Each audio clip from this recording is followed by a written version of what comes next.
वस्तु को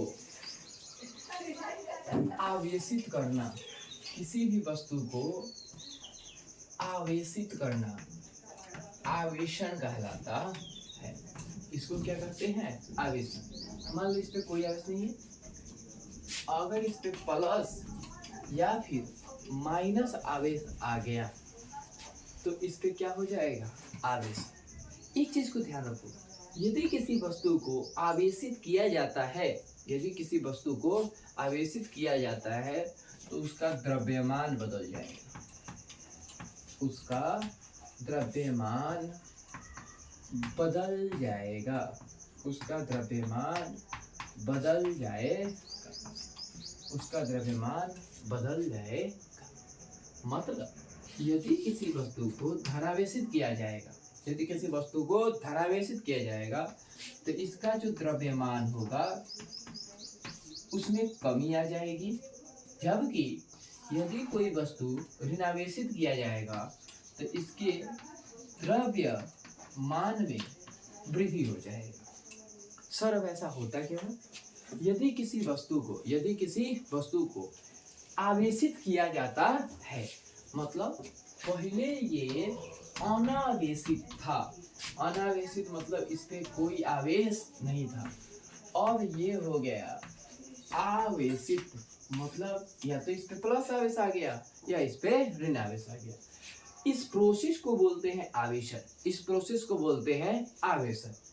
ऐसा करने पर उसका द्रव्यमान बदल जाएगा, उसका द्रव्यमान बदल जाएगा। अब इस द्रव्यमान बदलने के क्रम में कैसे बदलेगा?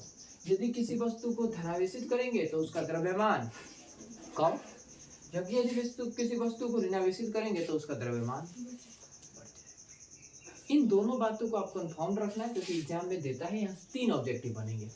किसी भी वस्तु को यदि धनावेशित या ऋणावेशित किया जाता है, इस प्रक्रिया को आवेशन कहते हैं। यदि किसी वस्तु को प्लस आवेश दिया जाता है तो उसका द्रव्यमान कम, जबकि यदि उसे माइनस आवेश दिया जाता है तो उसका द्रव्यमान हो जाता है।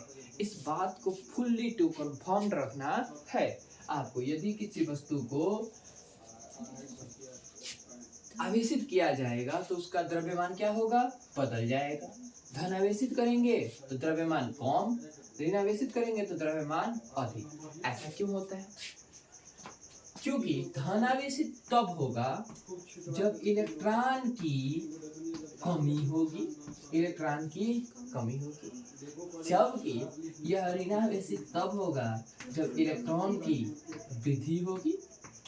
जब इलेक्ट्रॉन की वृद्धि हुई तो इस पे कौन सा आवेश आया? ऋणावेश, जिसके कारण इलेक्ट्रॉन वृद्धि। अच्छा सोचो, मेरे पास कुछ नहीं है, कुछ आ गया, तो आने के कारण मेरा द्रव्यमान क्या हो जाएगा? अब पहले से हम टी शर्ट पहने हुए कुछ और पहन लेंगे तो वजन मेरा क्या हो जाएगा? बढ़ जाएगा, मतलब मेरा द्रव्यमान बढ़ जाएगा। अगर सोचो कि ये इलेक्ट्रॉन है, हम इसको खोल के फेंक दे तो मेरा द्रव्यमान क्या हो जाएगा? कम हो जाएगा। ये इलेक्ट्रॉन की कमी के कारण मेरे पे ऊपर कौन सा आवेश आ गया? धनावेश। यही इलेक्ट्रॉन की वृद्धि, मतलब एक बॉडी शर्ट पहन ली है तो इलेक्ट्रॉन की वृद्धि के कारण उसका द्रव्यमान क्या हो जाता है? बढ़ जाता है। तो क्वेश्चन बोलता है कि जब धनावेशित करते हैं तो उसका द्रव्यमान क्या होगा? घटेगा। ऋणावेशित करेंगे तो इसका द्रव्यमान क्या होगा? बढ़ेगा। धनावेशित कब होगा? जब इलेक्ट्रॉन की कमी होगी। ऋणावेशित कब होगा? जब इलेक्ट्रॉन की, जब कोई अनावेशित वस्तु को आवेशित किया जाता है तो इस प्रक्रिया को क्या कहते हैं? आवेशन कहते हैं। इलेक्ट्रॉन की कमी के कारण कौन सा उत्पन्न होता है? धनावेश, जिसके कारण द्रव्यमान उसका क्या हो जाता है? घट जाता है।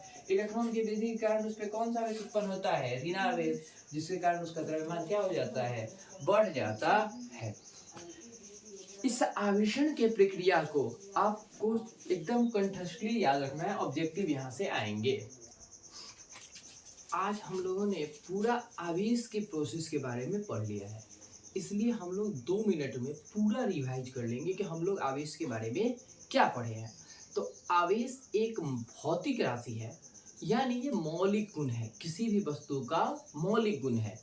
अब इस मौलिक गुण को की मदद से हम ये पता करते हैं कि किसी भी वस्तु पर विद्युतीय बल लगेगा या चुंबकीय बल लगेगा, या फिर ये एक दूसरे को आकर्षित करेंगे या फिर प्रतिकर्षित करेंगे।